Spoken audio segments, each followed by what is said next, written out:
Soldat Amerikan li l-lum urtiratu għandu 94 sena għandu ħolma li jixtieq iwettaq qabel ħalli din id-dinja. Dik li jagħmel kuntatt ma' Maltin li fil-miliet tal-1943 fl-eqqel tat-tieni gwerra dinjija kienu abbord il-USN Destroyer Thomas Edison flimkien mas-soldati. L-eks soldat Frederick Rector li minkejja l-età avvanzata tiegħu għadu luċidu u jiftakar sew dan l-episodju jirrakkonta kif mal-wasla tagħhom f'Malta is-soldati kienu nataw il-permess li jinżlu fuq l-art u xi oħrajn ħadu din l-opportunità. This being our first taste of World War II in reality, and we saw all manner of buildings demolished and the contents of the building being just thrown up aside and the roads opened up so they be place for people to walk. Jgħid li minkejja dan kienet fadal xi ħwienet miftuħa fosthom wieħed tal-Ġugarelli.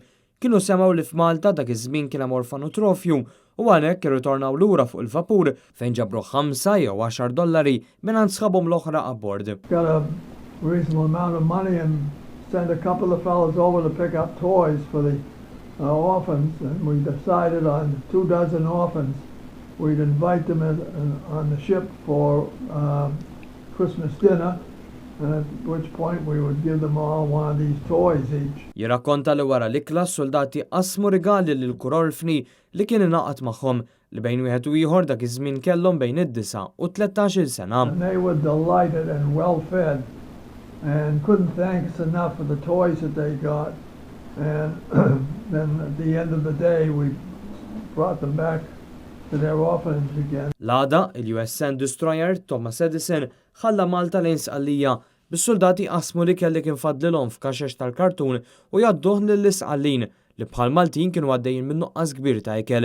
Ifisser dik l-esperjenza li għal ħafna minnhom kienet ukoll l-ewwel darba l-bogħod minn pajjiżhom bħala opportunità biex jiċċelebraw il-miliet la darba kienu mifruda minn familthom. It-tama tiegħu li xi wħud minn dawk l-orfni għadhom ħajjin u jixtieq li jagħmel kuntatt magħhom biex iġġedded il-memorji.